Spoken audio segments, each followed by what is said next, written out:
এইবাৰ হিমন্ত বিশ্ব শৰ্মা ডাঙৰীয়াই অখিল গগৈ ডাঙৰীয়াক বৰ বেয়াকৈ ধুইছে। মানে যিটো বিতৰ্কৰ হৈ আছিলে যে হেলিকপ্টাৰত লৈ মেলি যিটো প্ৰসংগ ওলাইছিলে, হেলিকপ্টাৰত হিমন্ত বিশ্ব শৰ্মা ডাঙৰীয়াই য'তে ত'তে এনে ঘূৰি ফুৰে আমুক তামুক ওলাইছিলে। গতিকে তাকে লৈ হিমন্ত বিশ্ব শৰ্মা ডাঙৰীয়াই সদনৰ মজিয়াত কিনো ক'লে আচলতে আপোনালোকে শুনক, কিন্তু চেনেলটোত এটা লাইক আৰু ছাবস্ক্ৰাইব নকৰাকৈ আপোনালোকে নেযাব। তেতিয়াহ'লে চাওক। অধ্যক্ষ মহোদয়, ইয়াত প্ৰশ্ন উত্থাপন হৈছে যে মুখ্যমন্ত্ৰী হেলিকপ্টাৰত ঘূৰে। অধ্যক্ষ মহোদয়, প্ৰশ্ন হৈছে হিমন্ত বিশ্ব শৰ্মা ক'তো হেলিকপ্টাৰত নুঘূৰে, অসমৰ মুখ্যমন্ত্ৰী হেলিকপ্টাৰত। আৰু হেলিকপ্টাৰত ঘূৰাটো প্ৰমোদ ভৱন নহয়, ভয় লাগি থাকে ওপৰ পাকিতে তলত পৰি ফুৰিব। বহুত মানুহ আছে হেলিকপ্টাৰত উঠিব দিলেই নুঠে, বোলে মই নাযাওঁ। যেতিয়া কাজিৰঙাৰ ডাৱৰৰ মাজেদি হেলিকপ্টাৰ যায় তাত কোনেও এনজয় নকৰে, তাত মাত্ৰ ইমানেই ভগৱানক কাকুতি মিনতি কৰি থাকে যে যেনে তেনে যাতে লেণ্ডিং হয়। কোনোবাই যদি ভাবে যে হেলিকপ্টাৰত মানুহে প্ৰমোদ ভৱন কৰে, তাতকৈ আৰু দুখৰ কথা আৰু একো হ'ব নোৱাৰে।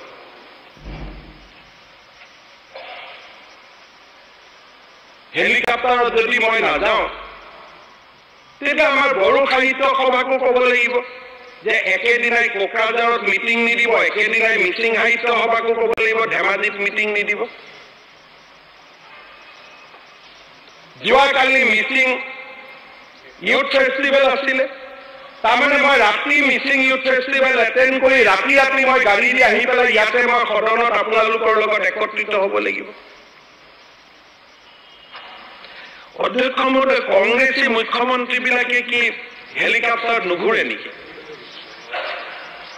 মই তৰুণ গগৈ ডাঙৰীয়া জ্যেষ্ঠজন, তেওঁৰ কথা মই নানো ইয়ালৈকে।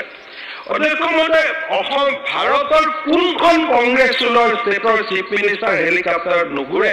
মোক এখন মাত্ৰ মোক নাম দিয়ক। কোনজন কংগ্ৰেছ মুখ্যমন্ত্ৰীয়ে হেলিকপ্টাৰত নুঘূৰে তাৰ বিষয়ে মোক মাত্ৰ এটা আপোনালোকে এটা দি দিয়ক। মই যিমান দূৰ জানো আন্দামান নিকোবৰত হেলিকপ্টাৰ আছে, অন্ধ্ৰপ্ৰদেশত হেলিকপ্টাৰ আছে, অৰুণাচল প্ৰদেশত আছে, বিহাৰত আছে, ছত্তীশগড়ত আছে, গুজৰাটত আছে, হাৰিয়ানাত আছে, হিমাচল প্ৰদেশত আছে, জম্মু কাশ্মীৰত আছে, ঝাৰখণ্ডত আছে, কৰ্ণাটকত আছে শিৱসেন এভিয়েশ্যন, কেৰেলাত মাৰ্কশ্বিট মুখ্যমন্ত্ৰী হেলিকপ্টাৰত ঘূৰে, পিনাৰী বিজয়। আৰু কোম্পানীটোৰ নাম কি? শিৱসেন এভিয়েশ্যন। মহাৰাষ্ট্ৰত আছে, মণিপুৰত আছে, মেঘালয়ত আছে, নাগালেণ্ডত আছে, উৰিষ্যাত আছে, পাঞ্জাৱত আছে, ৰাজস্থানত আছে, তামিলনাডুত আছে, তেলেংগানাত আছে, ত্ৰিপুৰাত আছে, ইউপিত আছে, উত্তৰাখণ্ডত আছে। আৰু অখিল গগৈ ডাঙৰীয়াৰ প্ৰেৰণাৰ প্ৰতীক মমতা বেনাৰ্জীৰো হেলিকপ্টাৰ। এই ধৰণৰ বিতৰ্ক এই সদনত লৈ আহিব লাগে নেকি? মোৰ ল'ৰা ছোৱালী আৰু ৱাইফ হেলিকপ্টাৰত নুঘূৰে। সদনত ৰাজ্যপালৰ ওপৰত ভাষণৰ উত্তৰ হ'ব। ইয়াতে অসমৰ কথা আলোচনা নহয়, মুখ্যমন্ত্ৰী কিহত ঘূৰিলে এটা আলোচনাৰ বিষয়বস্তু হ'ব পাৰে নেকি? কংগ্ৰেছ দলে এই প্ৰশ্ন উঠাৰ আগতে মইতো জীৱনত হেলিকপ্টাৰতে প্ৰথম উঠিছো হিতেশ শইকীয়া ডাঙৰীয়াৰ লগত।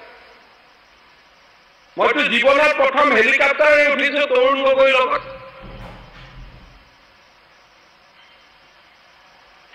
আজি আপোনালোকে গৈ পেলাই কওক, হিমাচল প্ৰদেশৰ দৰে ৰাজ্য এখনতো কিহৰ কাৰণে Sky One Air Charter company দুটা কোম্পানী ৰাখি থৈছে হেলিকপ্টাৰ? কাৰণ হিমন্ত বিশ্ব শৰ্মা বা কৰ্ণাটকৰ সিদ্ধাৰামায়ে হেলিকপ্টাৰত নুঘূৰে, মুখ্যমন্ত্ৰী হেলিকপ্টাৰ। কিয় ঘূৰে? গভৰ্ণমেণ্টৰ কামত ঘূৰে, এফিচিয়েঞ্চি বাঢ়ে। আজি মই ডিব্ৰুগড়ত মিটিং এখন কৰি আহি গধূলি গুৱাহাটীত কেবিনেট কৰিব পাৰোঁ। এইবিলাক যদি আপোনালোকে বিতৰ্কলৈকে আনিব খোজে মই তোৰ কৰা বাদ দিব লাগিব, মই ঘূৰা বাদ দিব লাগিব, মই যিমান দূৰ শৰীৰে ক'ব সিমান দূৰে যাম। এই ধৰণৰ যদি বিতৰ্ক হয়, এনেকুৱা ধৰণৰ হেলিকপ্টাৰত ঘূৰি ফুৰে যে মই কিবা ইয়াতে এটা বাৰ বহাই লৈছো, হেলিকপ্টাৰ ইয়াত কিবা কৰি লৈছো, প্ৰমোদ ভৱন কৰি লৈছো, এনেকুৱা ধাৰণা সাধাৰণ মানুহক দিব নালাগে।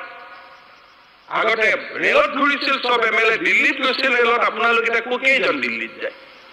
ৰেলততো কোনো নাযায়।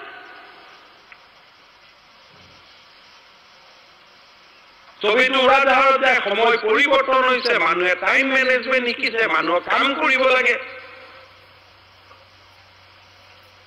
যদি কংগ্ৰেছ ৰুল ষ্টেটবিলাকে হেলিকপ্টাৰ বাদ দি দিয়ে, তেতিয়া মই ক'ম সদায় হজৰত মহম্মদক মনত ৰাখিব লাগে, মিঠাই খোৱা বাদ দিয়ক, তাৰপিছত বেলেগক মিঠাই খোৱা পৰামৰ্শ দি থাকক।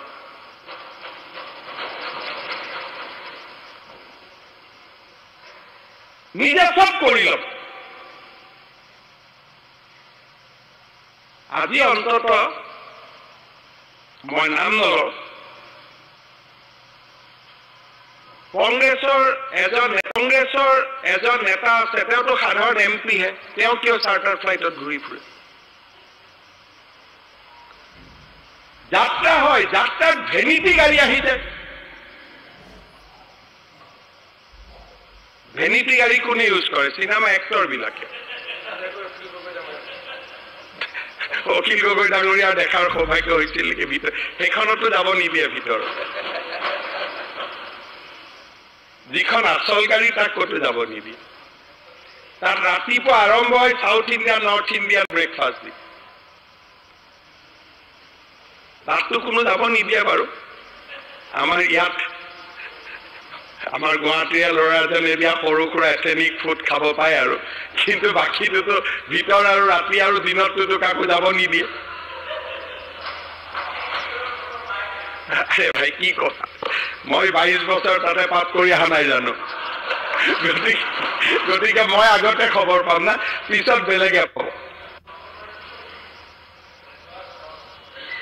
পাপৰ প্ৰায়শ্চিত্ত, সেইকাৰণে যিমান 8 ঘণ্টা কাম কৰিলে হয় 16 ঘণ্টা কৰো না প্ৰায়শ্চিত্ত। অধ্যক্ষ মহোদয়, যিবিলাক বিতৰ্কই দেশখনকো সহায় নকৰে আৰু আমিও সহায় নহওঁ, সেই বিতৰ্কৰ পৰা আমি দূৰত থাকিলে ভাল। অধ্যক্ষ মহোদয়, কেইটামান প্ৰশ্ন উত্থাপন হৈছে, মই যিমান পাৰো সংক্ষেপতে উত্তৰ দিয়াৰ কাৰণে চেষ্টা কৰিম।